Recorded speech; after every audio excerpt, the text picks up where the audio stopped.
Hello everyone and welcome to the channel. I'm Emmanuel, I'm a 737 pilot, and I have to confess something to you today. I am, right now, committing a sin. I'm using time acceleration in my flight simulator. And here, in today's video, I'm going to tell you why that is actually making my flight simulator more realistic and not less realistic. A lot of flight simmers actually say that using time acceleration is something totally unrealistic and that using time acceleration is only something for beginners or for noobs, but not something for those who actually know what they're doing. Well, I cannot entirely agree with it. So here are 5 points why using time acceleration actually makes my flight simulator experience more realistic. Now, I'm very much looking forward to this controversial topic and to hear what you guys are going to say about it in the comments below the video, so get out your keyboards, get ready to start writing, and do let me know what you think about these points. Number 1. Realism. Now, I have to ask you a question. What is more realistic? Flying an airliner in real time, but on routes that are probably not suitable or not typically operated by the type in question? We are flying a 737-900ER right now, and obviously that aircraft can be used on short-haul routes and sometimes is in real life. And at the same time, especially the ER model is also used for longer flights.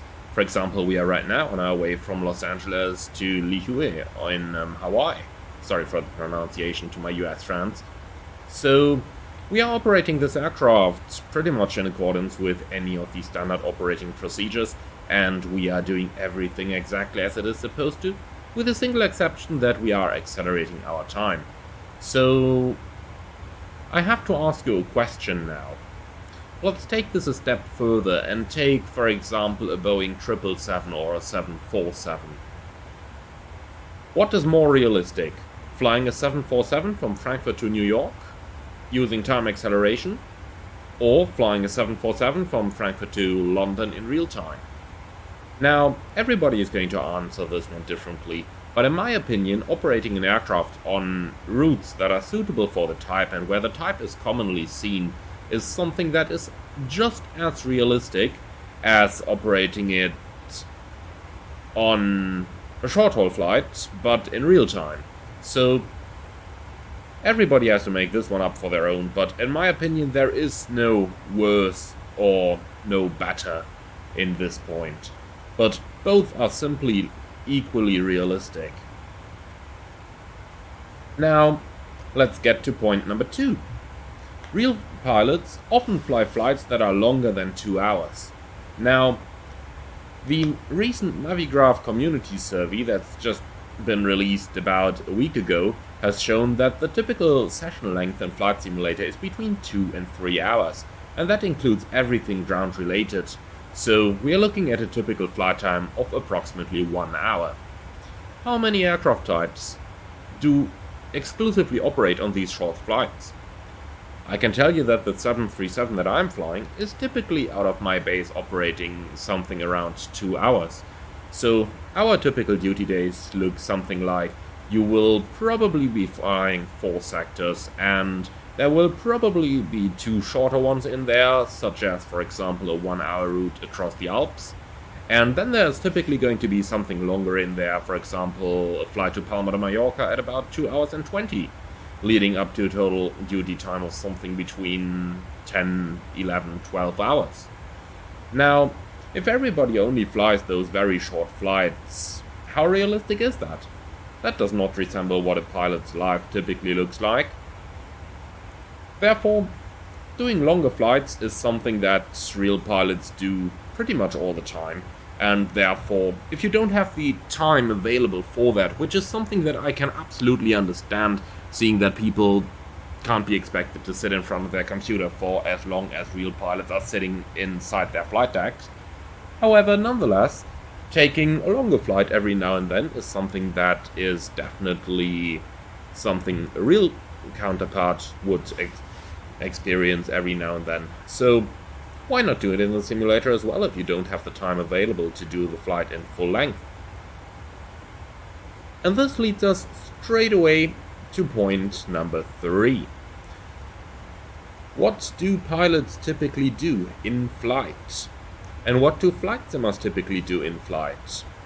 The main point of criticism on operating under time acceleration is usually that people say, well, but you can't accelerate time in real life, so I'm not going to do it in my simulator either. But then if we have a look into what people actually do when they are flying in their simulators, I kinda get to a different opinion. So, in real life, obviously, we chat with the colleagues, we chat with the cabin crew, we eat a lot, we sometimes may be reading a newspaper, and all this nice kind of stuff. But what are flight simmers doing while they're flying? Well, typically neither of that stuff. So, I have to ask you a question. What is more realistic? Sitting in front of your computer, watching the clouds fly by at 8 times time acceleration, like we are right now?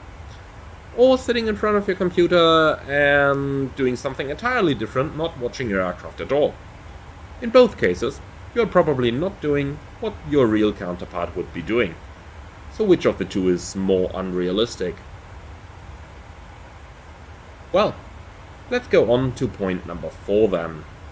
Longer flights mean higher takeoff weights.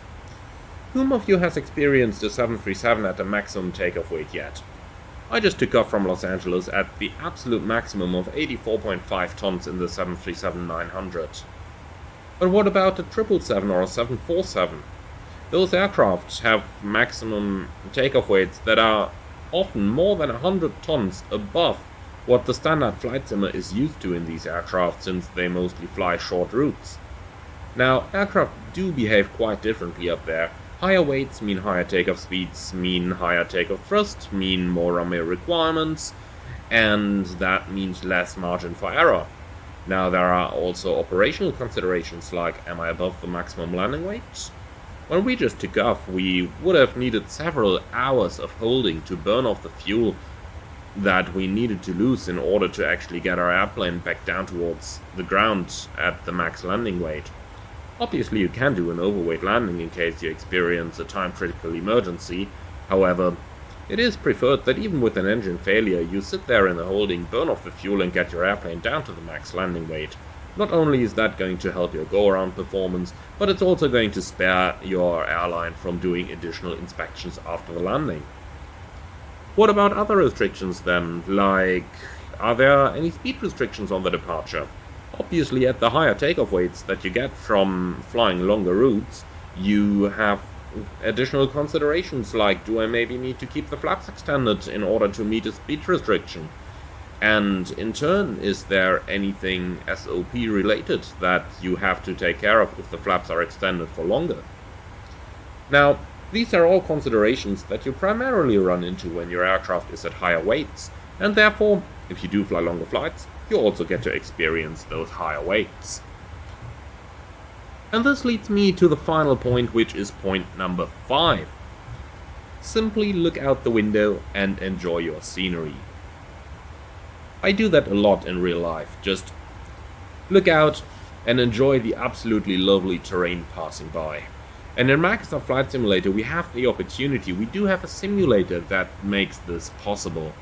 So why not just take it up to a certain speed and then just do this, look outside and enjoy what you're seeing outside.